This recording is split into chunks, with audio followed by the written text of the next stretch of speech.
리더십과 연관하여 제가 본 책 중에 굉장히 기억에 남는 책이 있습니다.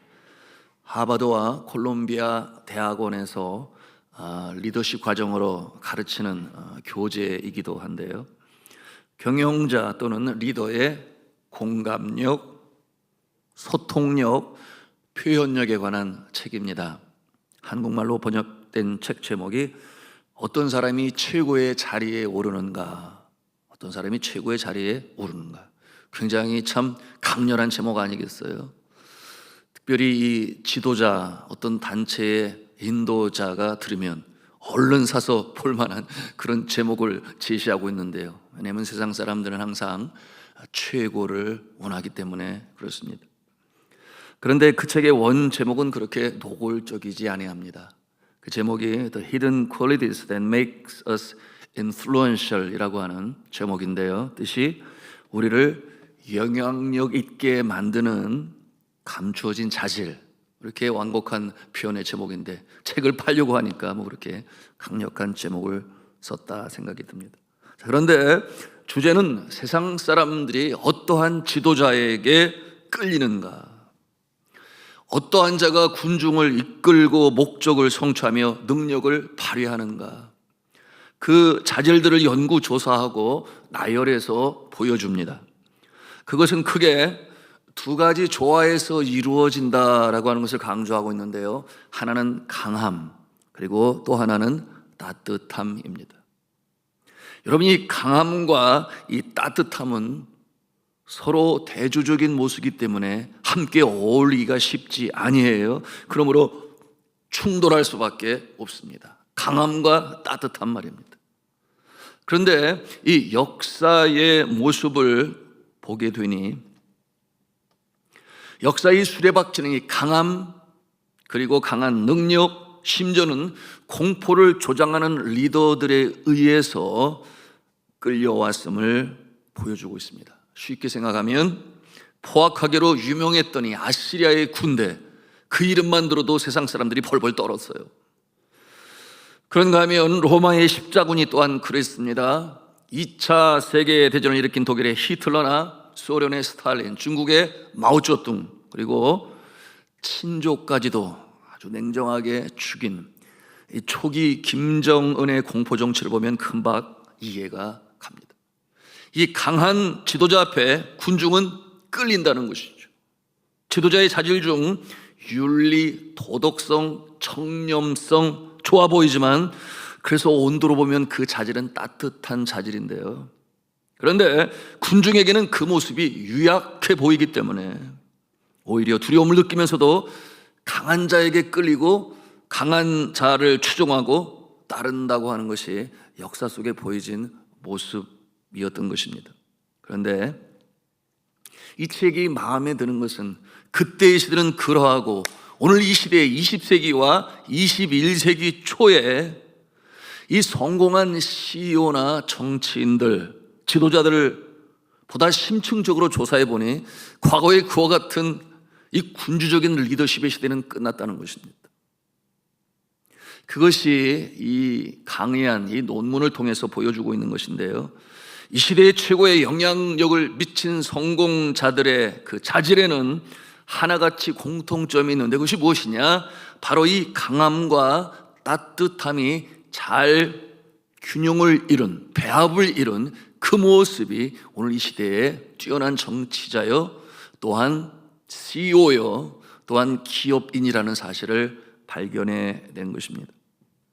여러분, 이 능력이 남성적이라고 한다면 따스함은 여성적이겠죠. 능력이 힘이라면 따스함은 약한 것입니다.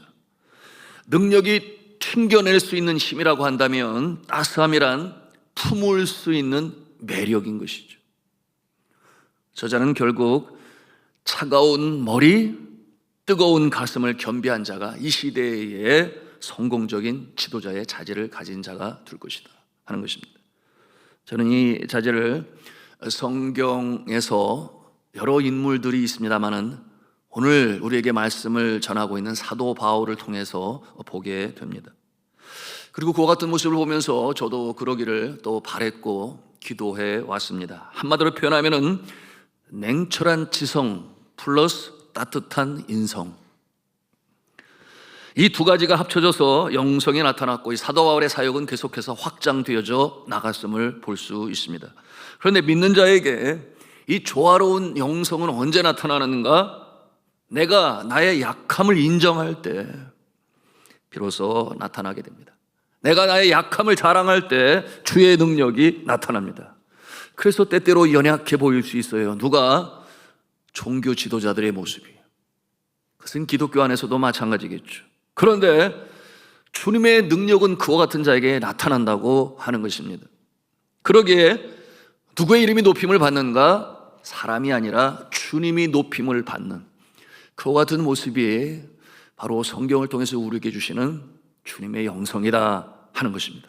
자, 오늘 성경 본문에는 바로 이 약함과 강함에 대한 사도 바울의 간증을 볼 수가 있는데요, 마찬가지로 이 두 부류가 나타나고 있습니다. 한 부류의 사람들은 누구인가? 거짓 사도들이에요. 고린도 교회 안에 어떤 부류의 사람들에게 이 거짓 사도는 어떤 모습인가? 아주 능력 있는 그와 같은 모습으로 어필하는 것이죠. 왜냐하면 그 모습이 세상의 기준에 부합하기 때문에 그렇습니다. 세상적인 기준에 어울리는 것이죠. 세상 사람들이 끌려가고 순종하고 따를 수밖에 없는 그런 강함이 있습니다. 그것이 매력적인 것이죠. 그들을 구원으로 인도해 줄 지도자의 모습으로 그 모습이 비춰지는 것입니다. 19절에 나타나는 그 거짓 사도들, 사도 바울이 볼 때 그들은 어리석은 자라 그랬어요. 그런데 믿음이 연약한 자들이 볼 때 그 모습은 강한 자의 모습이에요. 그래서 순종을 합니다. 이에 대하여 뭐라고 말씀합니까? 우리 20절 말씀을 함께 보기를 원하는데요, 같이 읽겠습니다. 시작.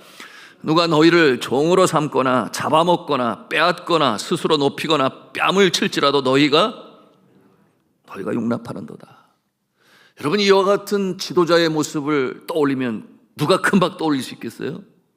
이단의 교주의 모습 아니겠습니까? 이단의 교주. 성도를 종으로 삼고 무조건 순종을 강조하죠. 그래서 맹종을 강조합니다. 그런 것만 표현에 잡아먹는다라는 그런 표현을 썼는데, 이는 수탈이요 착취 아니겠습니까? 다 가져다가 바치라는 거예요. 여러분, 그 따르는 신도의 모습이 가난하거나 부유하거나 정말 어려운 상황 가운데 있음에도 불구하고 전혀 개의치 않습니다. 갖다가 바쳐라. 이것이 바로 이단의 교주의 모습인 것이죠. 종으로 삼는다 이렇게 또 말씀하고 있잖아요. 그러니 영적으로 아주 꼼짝 못하게 가두어 놓습니다. 다른 교회에 가면 큰일 나요.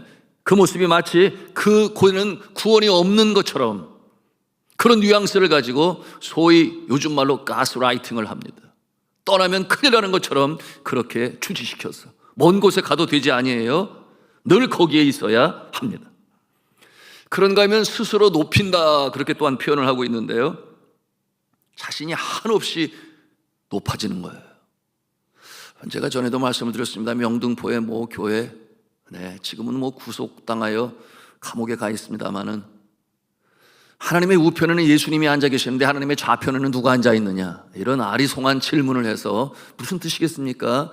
하나님의 우편에는 예수님, 좌편은 자신이 앉아 있다 그 말이죠. 그런가 하면은 또 어떻게 표현을 하는가? 자신의 영은 자신이 잠자고 있는 순간에도 세계를 다니면서 신방을 한대요, 세상에. 그래서 그 교회에서, 교회 같지 않은 교회에서 파송한 선교사들을 방문해서 신방을 한대요. 자기는 자도 자신의 영혼이. 그래서 네팔에서도 와서 보고 가고. 자기가 무슨 성령입니까? 그런가 하면은 세상에 네팔에 손수건을 보냈어요. 자신의 손수건. 왜 보냈겠어요? 자신의 손수건을 가지고 병자의 몸에 얻고 기도를 하면 병이 낫게 될 것이니까 파송하는 선교사에게 자기 손수건을 선물로 줘요. 세상에 한없이 높아지고자 하는 이 강함을 자랑하고자 하는, 그러나 그 모습은 주님의 영성과는 반대편에 있는, 여러분 그 영성의 기초가 어디 있겠습니까? 교만이 하늘을 찔러 타락한 천사장 루시퍼의 그 모습, 영성이 그 저변에 깔려 있는 것 아니겠습니까? 어디에 성경이 그와 같은 내용으로 보여주고 있나요? 뺨을 칠지라도 너희가 용납하는도다 그랬어요. 뺨을 칠지라도. 누가? 그 거짓 사도들 말입니다. 오늘 이 시대의 이단의 모습이라고 표현을 했어요. 뺨을 칠지라도 너희가 용납하는도다. 폭력이죠. 조직을 이탈하려고 하는 자를 위협하고, 먼저는 언어적인 폭력을 사용하고, 그런가 하면 실제적으로 육체적인 폭력도 가하고. 여러분, 이단 연구소장 탕명환 목사님 어떻게 죽었습니까? 그런데 세상은, 세인은 이 영적으로 깨어있지 못하는 자는 강함이 좋고 강함을 두려워하면서도 그 앞에 순종하며 추종하는 그 같은 세상 풍조가 오늘 이 시대에도 만연하고 있습니다. 자, 그런데 또 한 부류의 영적 지도자가 있어요. 그는 강한 것 같은데 정작 본인은 약합니다. 그 강함은 언제 나타나는가? 주님께서 그 능력 주실 때만 강하게 나타나요. 그는 자신의 잘난 것을 자랑하지 않습니다. 왜 그렇겠어요? 자신의 자랑이 혹 주님의 영광을 가리우는 방해가 되지는 않을까 생각하여 자신의 자랑을 하지 않습니다. 그러므로 무엇을 자랑하는가? 오히려 약함을 자랑합니다. 근데 이상한 것은 오늘 본문에 사도 바울이 자신을 내세우고 있어요. 자신이 체험한 신령한 이 영적 체험, 세 번째 하늘에 다녀온 것과 낙원에 가서 많은 계시를 받았으며, 또한 자신이 히브리인 중에 히브리인이요 아브라함의 씨라는 것을 강조해요. 그리고 지극히 큰 사도들보다 부족한 것이 조금도 없는 줄 생각한다면서 자신을 내세웁니다. 어찌된 일일까요? 이 모습은 원래 바울의 영성이 아닌데, 이러한 자신의 신불과 자증과 능력과 경험을 내세우는 것은 그와 같은 자들, 강한 것을 추종하고 능력을 최고로 알고 있는 이 고린도에 있는 이 사람들과의 눈높이를 맞추는 것입니다. 어찌하든지 그들의 마음을 주님 앞으로 인도하기 위하여 이렇게 눈높이를 맞추는 것인데요, 강한 거짓 사도들에게 마음을 빼앗기고 눈에 초점을 맞춘 그들을 향하여 사도 바울이 오죽 답답하면 그와 같은 내용으로 말씀하겠습니까? 그러므로 12장 1절에 뭐라고 말씀하고 있는가? 무익하나마 내가 부득불 자랑하노니. 무익하지만 부득불 자랑한다, 그 같은 표현을 사용하고 있어요. 그리고 오늘 본문 11장 17절 18절에 언급하고 있는데요, 우리 한번 같이 읽도록 하겠습니다. 시작. 내가 말하는 것은 주를 따라하는 말이 아니요 오직 어리석은 자와 같이 기탄 없이 자랑하노라. 여러 사람이 육신을 따라 자랑하니 나도, 여러 사람이 육신을 따라 자랑하니 나도 자랑하겠노라. 이것이 사도 바울의 마음이죠. 자, 어리석은 자와 같이라고 말하고 있는데, 이 어리석은 자가 누구겠어요? 바로 그처럼 고린도에 살고 있는 사람들이 추종하고 따르고 인정하는 그들을 어리석은 자라. 그들이 왜 어리석은 자인가? 그들의 마음에 정작 하나님의 은혜, 하나님의 사랑, 십자가의 사랑과 용서는 없어요. 자신이 중심이 되는 것입니다. 자신이 강한 존재가 되어야 더 많은 사람들이 추종할 것이다. 우리 한국 강단에 1990년대로부터 한 20여 년 동안 참 부끄러운 일이 있었던 때가 있었습니다. 목사님들이 하나같이 박사 학위를 따려고 했어요. 그래서 공부도 제대로 하지 않고 그러한 의도를 아는 미국의 형편없는 신학교에서 돈을 받고 학위를 남발했어요. 그래서 심지어 어떤 목사님 중에는 아예 그 학위 딴 학교의 이름을 이력서에서 지워버린 그런 분도 있습니다. 여러분, 그처럼 돈을 받고 학위를 남발하고 그것이 시작되게 된 것은 요구하는 사람들이 있기 때문에. 여러분, 왜 그렇게 했을까요? 이 박사라고 하는 이 타이틀이 세인들, 믿지 아니하는 자들이나 또는 믿어도 세상적인 믿음을 가진 자들에게 강한 자의 모습으로 비춰졌기 때문에 그렇게 한 것이죠. 여러분, 이와 같은 모습이 주변에 많이 있습니다. 바로 세상이 그렇죠. 세상이 그것을 원하는 것이죠.